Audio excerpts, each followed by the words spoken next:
Καλώς ορίσατε στην Ευρωπαϊκή Επιτροπή. Bienvenidos a la Comisión Europea. Benvenuti alla Commissione Europea. Vítajte v Európskej komisii.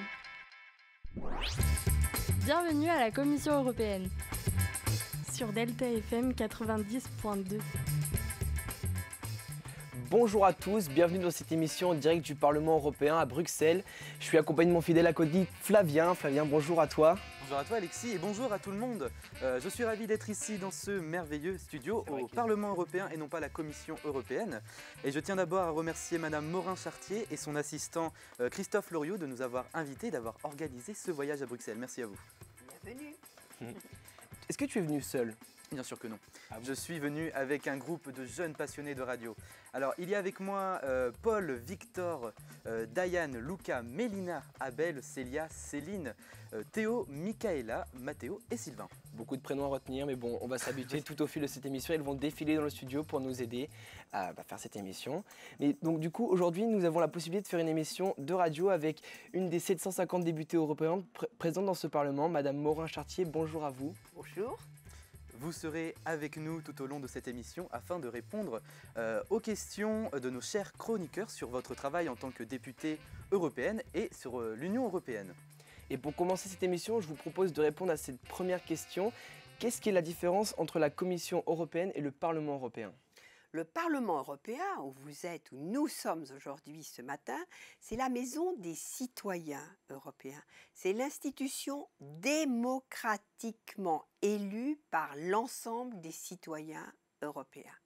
C'est le suffrage universel qui désigne les députés. Le Parlement européen, c'est la seule institution européenne élue. Les deux autres institutions, c'est la Commission.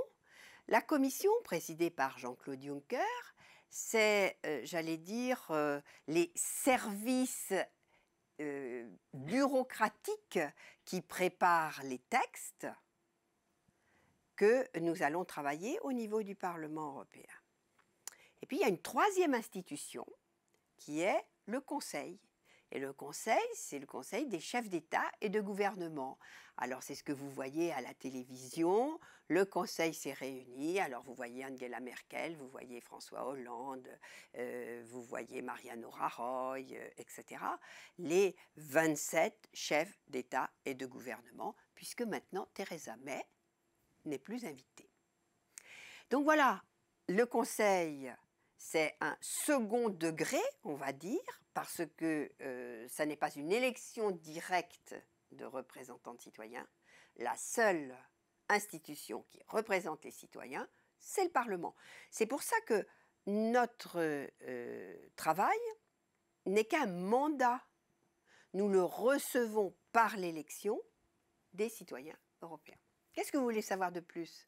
Vous voulez peut-être savoir quels sont les citoyens qui m'élisent. En fait, en France, nous sommes élus par grande eurocirconscription.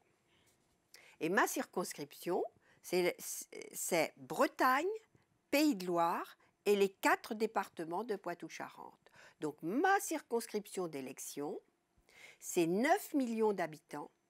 C'est autant d'habitants que la Suède ou l'Autriche, par exemple. Donc vous voyez, c'est beaucoup de kilomètres pour aller voir les citoyens, pour rendre compte du mandat, pour aller consulter les fédérations du bâtiment, les fédérations professionnelles, les agriculteurs, etc. Donc notre travail le travail de député, il va se situer à 3 niveaux. On va avoir un travail en circonscription. On a un deuxième niveau de travail, c'est avec le gouvernement français. Donc moi qui travaille sur les questions d'emploi, je dois travailler avec le ministre de l'Emploi tout spécialement. Et puis il y a un troisième niveau qui est le niveau européen. Donc c'est le Parlement, mais c'est aussi aller en Irlande, aller à Malte, aller à Vilnius, etc. Voilà, député européen, on ne sent pas le renfermer. Donc votre travail, c'est aussi de voyager ? Bien sûr, mais c'est pas mon travail n'est pas de voyager. Mon travail est d'aller sur le terrain partout en Europe. D'accord. Pourquoi ? Parce qu'il faut que l'Europe soit en prise directe avec le terrain. Je sais, on dit souvent l'Europe est lointaine. Non. un député européen qui fait son travail, il est en prise directe avec le terrain. Et par exemple, l'autre jour, avec François, un de mes assistants parlementaires, nous sommes allés organiser à Dublin une conférence sociale. Donc, le chemin, c'est le voyage, mais le but, c'est la conférence parlementaire. Hein. C'est le travail avec les syndicats, c'est le travail avec les citoyens européens. Ici, dans ce Parlement européen élu au suffrage universel, seule institution européenne élue au suffrage universel, eh bien oui, le vrai travail, c'est de prendre des directives, de faire avancer les textes européens, mais en relation directe avec les besoins du terrain. Et le vrai député qui travaille, il est toujours dans ce lien direct entre le niveau européen et le niveau du terrain, le niveau local. D'accord, merci bien. Donc tout de suite, on va s'écouter Théo. Théo, tu vas nous parler de l'histoire du Parlement. Est-ce que on t'écoute? Vas-y, parle-nous du Parlement. Pour moi, donc aujourd'hui, je vais vous parler donc de l'histoire du Parlement européen, qui tout d'abord, avant de s'appeler Parlement européen, s'est appelé la Communauté européenne du charbon et de l'acier, aussi appelée CESA, qui a établi en septembre 1952 une assemblée commune de 78 membres, issus des parlements nationaux des 6 pays constituant le CESA. Dans cette assemblée, les députés disposaient du pouvoir de sanctionner les hautes autorités. Une rupture politique a eu lieu en mars 1957 avec la création de la Communauté économique européenne, aussi appelée CEE, dont l'Assemblée parlementaire européenne, renommée aussi Parlement européen en 1962, était alors dotée du seul pouvoir de consultation. En 1979, le nombre de parlementaires a été une nouvelle fois augmenté et le nombre d'élus directement par le peuple pour la première fois pour une durée de 5 ans. Ensuite, l'effectif du Parlement européen a simplement augmenté à chaque élargissement, à chaque fois qu'un pays rentrait dans le Parlement européen. Le nombre de députés donc, a été revu à la hausse, excusez-moi, en 1994, après la réunification de l'Allemagne et du traité de Nice, qui a apporté à 732 députés, me semble-t-il. Depuis l'entrée en vigueur donc, du traité de Lisbonne en 2009, le Parlement européen compte 751 députés, 750 plus le président du Parlement, qui, lui, n'a pas le droit de vote. À partir de la législature suivante, élue en 2014. Voilà. Est-ce que vous avez quelque chose à rajouter, Madame Morin-Chartier? Ah oui, c'est une bonne présentation. Moi, je voudrais dire pourquoi est-ce que l'Europe s'est fondée d'abord sur une communauté économique du charbon et de l'acier. CECA. C'est très simple. En fait, l'Europe sortait d'années de guerre. Et les leaders, les pères fondateurs de l'Europe, dont Jean Monnet, originaire de Cognac, quelqu'un de chez nous, ont voulu fonder la paix. Pensez que moi, je suis née après la guerre. Je fais partie de la première génération qui n'a pas connu une guerre entre États membres. Mes parents ont vécu la guerre de 39-45. Mes grands-parents ont vécu la guerre de 14-18 et la guerre de 39-45. Mon arrière-grand-mère que j'ai connue, elle est morte, j'avais 7 ans. Elle avait connu 3 guerres. La guerre de 1870, la guerre de 14-18, où elle avait perdu un enfant qui avait 20 ans, à Verdun, à la bataille de Verdun, et la guerre de 39-45. Et donc, vous voyez, il fallait sortir de 3 guerres sanglantes qui avaient ravagé l'Europe. Et je dois vous dire qu'il faut que vous imaginiez l'état d'esprit dans lequel étaient les Français quand, dans les années 50, les pères fondateurs de l'Europe ont proposé une paix qui repose sur la communauté économique du charbon et de l'acier. Pourquoi le charbon et l'acier? Parce que le charbon était la source d'énergie, l'acier, la matière première, la première matière première, si j'ose dire, sur lesquelles avait été fondé le développement économique et militaire de l'Allemagne. Et donc, il était extrêmement important que pour fonder la paix, on puisse réguler le développement militaire des États. C'est ça l'origine de la communauté économique du charbon et de l'acier. Donc vous voyez, beaucoup de progrès ont été faits parce que vous êtes, dans votre génération, vous êtes habitués à vivre dans un espace de paix. N'oublions pas que la première origine de l'Europe, c'est la défense de la paix. Mais vous ne pensez pas que l'Europe, ça serait bien qu'elle s'étende vraiment à tout le monde, que tout le monde fasse partie de l'Europe, qu'il n'y ait pas, que ce soit vraiment l'Europe partout? Mais qu'est-ce que tu entends par tout le monde? Les États-Unis, plein d'autres pays. Ah, alors tu veux dire, qu'on soit vraiment tout plutôt le monde. que l'Europe, c'est plutôt le concept de paix Voilà. que tu voudrais étendre. Bien sûr, le concept de paix, il est à construire à travers le monde. Mais tout dépend des élections et de la vision que les peuples et les dirigeants ont de la paix. Moi, je vois bien aujourd'hui Donald Trump. Qu'est-ce qu'il essaie de faire? Donald Trump, vis-à-vis de l'Europe, il essaie de faire du bilatéral. Il essaie d'être ami avec les amis des États-Unis en Europe. Donc, il se choisit des États à l'intérieur de l'Europe pour avoir un lien privilégié avec les États-Unis. Donc, ça commence avec Theresa May et la Grande-Bretagne, c'est la Pologne, mais Trump, qu'est-ce qu'il essaie de faire? Il essaie de diviser l'Europe. De l'autre côté, Poutine, qu'est-ce qu'il essaie de faire? Il essaie aussi de diviser l'Europe. Donc, il faut que nous soyons encore plus forts Européens ensemble pour essayer de diffuser à travers le monde, de faire vivre cette idée de paix. Et pourquoi est-ce que les pères fondateurs ont été les artisans de la paix? C'est qu'il ne faut pas oublier que Jean Monnet, c'était un grand diplomate, mais c'était aussi une maison de cognac. Donc c'était le grand négoce international. Et entre la guerre de 14-18 et la guerre de 39-45, Jean Monnet, il était déjà allé aux États-Unis, il était allé en Suède, il était allé en Chine. Il avait cette vision qu'on peut être de Cognac, mais qu'on habite le monde.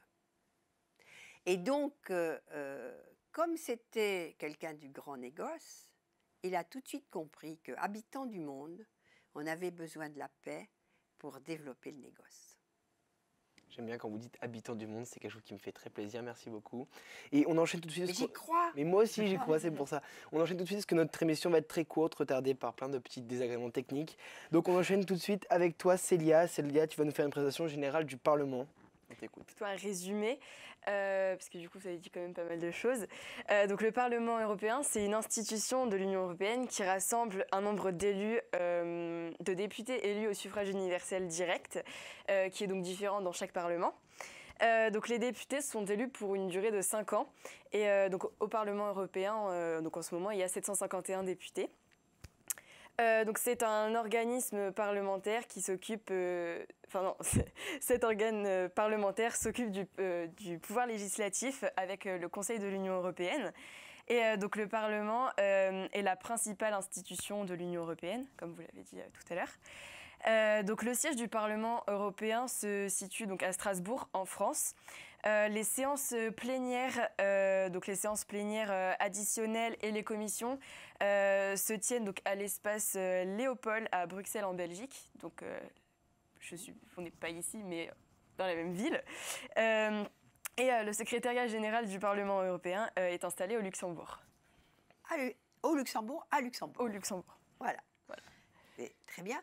Mais ce que tu n'as pas dit, c'est que la France est représentée par 74 députés. Oui. Donc nous sommes 74 députés élus au suffrage universel, qui représentons la France au niveau du Parlement européen. Peut-être t'allais le dire après. Non, non, c'est bon. Bon. En général, par pays, il y a combien de députés qui se présentent? Alors, non, qui représentent les États pardon. membres. Qui représentent les États membres. Ça dépend. Tout dépend du poids de la population. Et par exemple, le pays le plus peuplé d'Europe, c'est l'Allemagne, et les Allemands sont représentés par 96 députés au Parlement européen. Mais à l'autre bout, les Maltais sont représentés par 6 députés, les Luxembourgeois par 6 députés. C'est-à-dire que un député maltais pèse 80 000 habitants et un député allemand pèse 800 000 habitants. C'est-à-dire que ce n'est pas proportionnel au nombre d'habitants. Effectivement, plus un pays est peuplé, plus il a de députés, mais ça n'est pas exactement proportionnel. Il y a des correctifs qui sont apportés. Et pourquoi? Parce que dans une union à 27, si on avait fait la proportionnalité, eh bien, la France et l'Allemagne, à elles seules, pourraient diriger l'Europe. Ce n'est pas tout à fait le cas, mais c'est pour d'autres raisons. Donc, il y a une régulation, hein, c'est-à-dire que les pays les plus peuplés sont moins représentés, même s'ils ont aujourd'hui le plus de nombre de députés, mais par habitant, ils sont moins représentés. Merci pour ces réponses. Et c'est pour ça que, de toute façon, je vais vous dire une chose. Hein. Ici, le pouvoir, c'est aux députés qui travaillent. Je dis toujours, c'est un parlement germanique. Parce que, ici, un député européen, il doit travailler. Pas présent, pas payé. Qu'est-ce que c'est qu'un député européen qui travaille? C'est quelqu'un qui est présent en commission. Parce que c'est dans la commission parlementaire que tout se passe. Ça ne se joue pas au vote en plénière. Ça se joue d'abord en commission. Il faut être là. Il faut être présent, il faut travailler. Comme à l'école.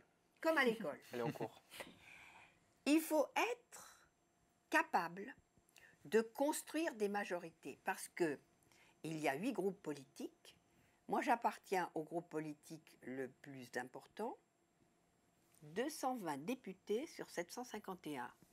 On est loin de la majorité. Donc, du coup, ici, on ne gagne rien tout seul. Il faut toujours être capable de faire des majorités. Pour cela, il faut construire des consensus. Parfois, il faut construire des compromis. Mais il y a une telle diversité de cultures, une telle diversité d'États, une telle diversité de partis politiques, parce que 8 groupes politiques.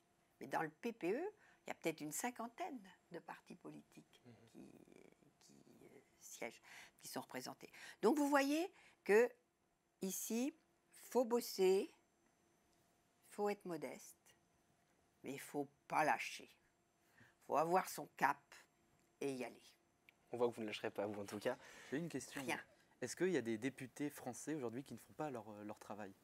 Oh ben, il n'y a pas que des députés français qui ne font pas leur travail. Mais écoutez, là, je vais vous dire, c'est très simple. Vous voulez savoir comment travaillent vos députés? Ça vous intéresse? Vous allez. On a des classements. Tous les 3 mois, moi, c'est mes assistants qui reçoivent mon classement. Mon classement sur la participation au vote en plénière. C'est encore une très faible appréciation par rapport à tout ce qu'on doit faire en commission. Par exemple, moi, je suis en train de faire un rapport législatif extrêmement important sur les travailleurs détachés. On en reparlera certainement ensemble. Bon, ben, ça me compte un rapport. Mais c'est un rapport qui me demande 18 mois de travail. Un travail absolument acharné. Et un député qui va faire un rapport qui va lui demander parfois 3 semaines, ben ça va lui compter un rapport aussi. Puis ce qui n'est pas compté, c'est ma fonction de questeur, mais peut-être que vous allez m'interroger là-dessus. Donc, on a des classements, mais on a des classements qui sont très modestes par rapport à tout ce qu'il faudrait prendre en compte pour vraiment apprécier le travail d'un député. En tous les cas, je peux vous dire une chose, vous les jeunes, hein, il faut absolument parler les langues étrangères. Et ici, au Parlement européen, il y a 24 langues qui sont parlées. Nous avons des interprètes et des traducteurs, c'est vrai. C'est vrai quand nous sommes en plénière, c'est vrai quand nous sommes en commission. Mais pour faire toutes les négociations, si vous ne parliez pas anglais, vous seriez simplement sourd-muet. Et donc, dans le profil du parlementaire européen, il faut non seulement bosser, mais il faut aussi parler l'anglais. Et donc, allez voir ceux qui travaillent, ceux qui ne travaillent pas. Oui, on a par exemple en ce moment plein de candidats français aux élections présidentielles. Allez voir comment ils travaillent au Parlement européen. Je vous remercie, je vous propose tout de suite de faire une petite pause musicale. Flavien, est-ce que tu peux annoncer la musique, car je ne l'ai pas sous le nez. Donc... Mais je te la présente la musique. Vas-y, c'est parti. Tout de suite, on se fait une musique, j'ai pas le nom, malheureusement, et ça sera la surprise. Ça sera la surprise, on en parle après alors. On en reparlera après.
Ορίσατε στην Ευρωπαϊκή Επιτροπή. Benvenuti alla Commissione europea. Sur Delta FM 90.2.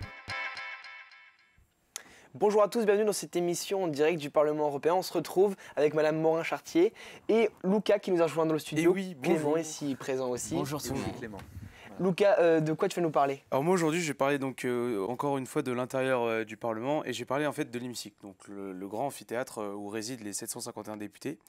Donc maintenant le président est Antonio Tajani qui a été élu le 17 janvier 2017 et qui fait partie du Parti populaire européen. Donc à la base, il est l'un des fondateurs du parti politique italien Forza Italia, qui a été créé en 1994 par Silvio Berlusconi, mais qui a été dissous donc, le 27 mars 2009 dans le Peuple de la Liberté. Donc au Parlement européen, on va retrouver donc, le Parti populaire et d'autres partis comme les Gauches unitaires européens, le groupe des Verts, le groupe d'Europe de la Liberté démocratique ou l'Alliance progressive des socialistes. Les sièges qui sont les plus remplis, ou plutôt les États membres qui ont le plus de sièges sont l'Allemagne, l'Italie et la France. Donc l'Allemagne en a 99, la France 72 et l'Italie 72. 74 la France, 74. Oui, d'accord. Oui. Et moi j'avais une question à vous poser. Comme le Brexit a été est passé, le Royaume-Uni en a 72 je crois. Mais que vont devenir en fait ces sièges du coup si le Royaume-Uni n'est pas dans l'Union européenne? C'est une très bonne question. En fait, les députés britanniques ont été élus par le peuple britannique jusque en juin 2019. Et donc, on ne peut pas leur retirer ce mandat. Donc, ils continuent à siéger jusqu'en 2019 et ils vont être, bien sûr, les artisans de ce Brexit. Ils vont travailler particulièrement sur le Brexit. Mais je dois dire que, comme ils siègent jusqu'en 2019, ils pèsent sur les autres rapports que nous votons, les autres directives que nous élaborons ici, dans ce temple de la démocratie, de la législation européenne. Et parfois, le fait qu'ils votent peut modifier le résultat. Donc le problème n'est pas tant qu'ils continuent à avoir le droit de vote sur tout ce qui concerne le Royaume-Uni, mais on peut quand même se poser la question sur le fait qu'ils votent sur des textes qui ne va plus concerner le Royaume-Uni, puisque le Royaume-Uni va sortir de l'Union européenne, et qu'ils vont quand même infléchir des décisions politiques. Mais c'est ça la démocratie. La démocratie, c'est respecter le vote du peuple. Et donc, là, c'est extrêmement important qu'il reste jusqu'en juin 2019. Moi, je voudrais te dire deux choses là-dessus. Dans un rapport que je suis en train de faire, la nouvelle directive sur les travailleurs détachés, une de mes shadow rapporteurs, c'est-à-dire le rapporteur fictif pour un autre groupe politique, donc en l'occurrence pour les conservateurs, elle est anglaise. C'est une de mes amies avec laquelle j'ai beaucoup travaillé par le passé, j'ai déjà fait des directives avec elle. C'est une femme qui était pour le Remain, donc contre le Brexit. Et je me suis au départ complètement réjouie que Anthea McIntyre soit rapportrice sur ma directive sur les travailleurs détachés. Mais aujourd'hui, le fait qu'elle ait été pour le Remain et pas pour le Brexit, ça fragilise en Grande-Bretagne, pardon. Et d'autre part, le fait que la Grande-Bretagne décide de sortir de l'Union européenne, la fragilise deux fois. Donc, c'est pas facile. Puis il y a une dernière chose que je voudrais vous dire, c'est que les Britanniques conservateurs ont quitté le PPE en 2009. Donc nous, dans mon groupe politique du Parti populaire européen, nous n'avons plus de Britanniques. Mais vous avez aujourd'hui 3 groupes qui vont particulièrement recevoir l'impact du Brexit sur le plan politique. Ce sont les socialistes, les conservateurs et le troisième groupe, c'est le FDD. Parce que dans chacun de ces groupes, il y a une vingtaine de Britanniques. Et donc, proportionnellement, ça va les affaiblir par rapport aux autres groupes politiques où il y a peu de Britanniques. Sachant qu'il faut être 25, je crois, de base pour faire... 35 pour 35, faire un groupe politique de 7 États membres différents. D'accord. J'avais une autre question. On a entendu à l'hémicycle, quand le président a parlé, nommer certains noms. Vous avez dit par exemple que vous étiez questeur. Ah oui. Et shadow. Et en fait, est-ce que vous pouvez nous expliquer en fait il y a deux mots qui te posent question. Il y a questeur et shadow. Donc rien à voir l'un avec l'autre. Je reste sur le législatif. Sur le législatif, quand tu es en charge d'une directive, tu es rapporteur. Je suis rapporteur. C'est-à-dire que c'est moi qui suis en charge d'écrire la nouvelle directive, de faire des propositions d'évolution de la législation. En plus, c'est moi qui vais être en charge des négociations avec les autres groupes politiques. Et après, je serai en charge des négociations avec le Conseil, puisque le texte qui sort du Parlement européen et le texte qui sort du Conseil doivent être totalement identiques. Donc je serai en charge de ces négociations. Ça, c'est parce que je suis rapporteur. Je ne suis pas shadow.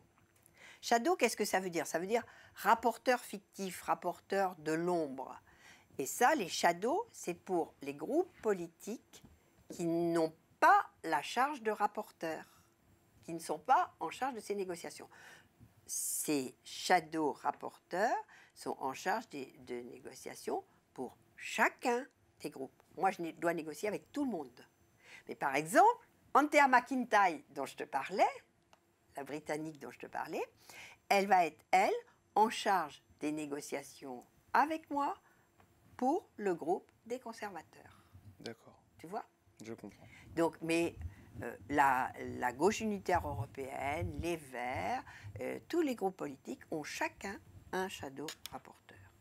Et tout converge vers moi parce que c'est moi qui suis en charge de construire le consensus, de construire la majorité dans le vote en plénière, puisque tu t'occupes de l'hémicycle, hein, et puis ensuite de négocier avec le Conseil. Et là, je dois te dire que j'adore négocier. Alors attends, du coup, je t'ai pas répondu à qu'est-ce que c'est qu'un questeur. On va devoir se dépêcher parce que le temps passe. Et ouais, bah moi, il faut quand même que je te dise ce que c'est questeur. Questeur, c'est une autre fonction. Cette fois-ci, c'est une fonction qui participe, j'allais dire presque comme au conseil d'administration d'un établissement. Au LPI, vous avez un conseil d'administration. Eh bien, moi, en tant que questeur, je suis en charge de la nourriture, ça t'intéresse, hein, mais je suis en charge aussi des bâtiments, donc de toute la plateforme de fonctionnement du Parlement européen. Je suis en charge des bureaux d'information du Parlement européen dans tous les États membres. Mais aussi, je suis en charge de la lutte contre le harcèlement, de la conciliation quand il y a des problèmes. Donc, j'ai des fonctions financières, matérielles et humaines. Voilà ce que c'est qu'un questeur. D'accord. Bah, merci beaucoup. Je vous remercie. Tout de suite, on enchaîne avec Clément qui nous a rejoint tout à l'heure après cette pause musicale. Et c'était September, je reviens là-dessus parce qu'on a oublié de le préciser. Il soirée. Alors, du coup, tu vas nous parler de l'emploi, c'est de la commission de l'emploi? La commission oui, d'emploi et aux affaires sociales. Voilà. Moi, j'ai un texte assez académique avec un tas de trucs bien concrets. Mais ce que j'aimerais d'abord savoir, c'est ce que vous pourriez nous dire sur cela. En introduction à tes questions, que je ne connais pas, je voudrais dire une chose. C'est qu'on a fait l'Europe de la communauté économique du charbon et de l'acier, on a fait l'Europe de l'agriculture, on a fait un marché unique européen. Il y a quelque chose qu'on n'a pas fait. Il y a une marche qu'on a loupée. C'est l'Europe des citoyens. Et la première question que se pose l'ensemble des citoyens, la première attente de nos concitoyens européens, ce sont les questions qui touchent leur emploi. Moi, c'est là-dessus que je travaille, c'est là-dessus que je dépense toute mon énergie. Il faut construire l'Europe des hommes et des femmes. Il faut construire l'Europe des citoyens, il faut construire l'Europe des travailleurs. Merci beaucoup. Donc, eh bien, je vais vous commencer ma petite présentation. Donc, tout d'abord, les politiques de l'Union européenne en matière d'emploi et de social se manifestent dans la vie des citoyens en leur facilitant la recherche d'un emploi, l'installation dans un autre État pour le travail ou toute autre raison, ainsi que l'amélioration des compétences professionnelles. Ensuite, la direction générale donc de la Commission, elle collabore avec les autorités nationales, les partenaires sociaux, les organisations de la société civile et d'autres acteurs afin de relever les défis de modélisation ainsi que du vieillissement de la population européenne et de l'évolution de la société. Donc pour son action, la Direction générale poursuit les objectifs suivants. Donc de 1, pouvoir proposer des emplois plus nombreux et de meilleure qualité grâce à la stratégie européenne pour l'emploi. De 2, la libre circulation des travailleurs et la coordination des régimes de sécurité sociale en faisant respecter les droits des citoyens de l'Union européenne à travailler et à vivre dans l'État membre de leur choix. Donc ça, c'est un des principes fondamentaux de l'Union européenne, qui est la libre circulation. Très bien. De 3, l'amélioration des conditions de travail, notamment grâce à la promotion et au développement du dialogue social au niveau européen, à l'aide à la mobilité des travailleurs européens. Ensuite, je continue. On a également l'intégration sociale, en soutenant les mesures destinées à lutter contre la pauvreté et à l'exclusion, excusez-moi. Donc, réformer les systèmes de protection sociale, par exemple. Et enfin, les priorités de la Commission européenne sont exposées dans le plan de gestion annuel de la Direction générale de l'emploi, des affaires sociales et de l'inclusion. Voilà. Alors, il y a peut-être un point, c'est très complet cette présentation, il y a un point que tu ne mentionnes pas et qu'il faut avoir en tête, c'est que nous nous occupons aussi dans la Commission emploi affaires sociales de la santé des travailleurs dans leur vie professionnelle. Ça aussi, c'est extrêmement important et ça fait partie du droit au travail. Je voudrais préciser quelque chose pour qu'on comprenne bien. C'est que les politiques d'emploi et les politiques de santé individuelle sont de responsabilité nationale.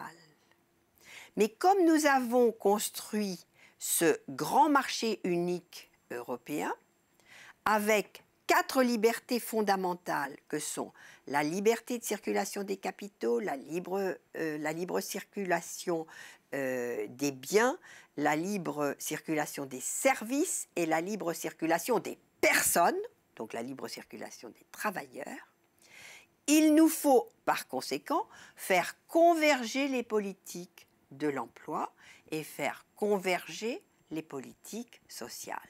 Je travaille à cette convergence. Il y a quelque chose qui se dit dans les États membres et qui est totalement faux. Il faut lutter contre ce qui est faux. Il ne faut jamais transmettre, vous qui êtes des gens de communication, il ne faut jamais transmettre des erreurs. C'est une vraie responsabilité de l'information. Il y a quelque chose qui est faux, c'est quand dans les États membres, parfois même des élus, vous disent l'Europe se mêle de ce qui ne la regarde pas. Eh bien, il faut que vous sachiez une chose, c'est que ce sont les États membres qui délèguent à l'Europe des responsabilités. Donc l'Europe ne se charge de rien que les États membres ne lui aient pas demandé de faire. Dites-le autour de vous. C'est bon, t'as fini? En ce qui concerne la Commission, j'aurais aimé juste préciser un point qui n'a rien à voir avec les Commission emploi affaires sociales. Oui. Pardon. Juste préciser un point qui n'a rien à voir avec les objectifs. Mais c'est un point important quand même, c'est celui de la transparence. Oui. Qui est un engagement qui a été pris depuis peu, mais qui est très important parce que ça commençait à faire, comment dire? Débat? Oui, non. C'est ça. Nous, la transparence, c'est un principe de base. Oui. Qu'est-ce que la transparence? Est-ce que vous pouvez nous expliquer? Oui. Pour nous, ici, au niveau du Parlement européen, la transparence, c'est l'accès pour tous les citoyens européens à l'ensemble de l'information. Exemple, vous pouvez aller voir sur Internet, vous allez avoir sur le site du Parlement, comme sur mon site, tout ce que j'ai voté comme directive, amendement par amendement, tout ce que j'ai dit, toutes mes interventions en plénière, mais aussi des interventions en commission. Vous pouvez avoir accès à toutes mes déclarations annuelles de patrimoine, mais aussi le fait que je ne sois pas de mèche avec des lobbyistes, etc. Donc c'est la transparence. Vous pouvez avoir accès à mon taux de présence, vous pouvez avoir accès à mon classement.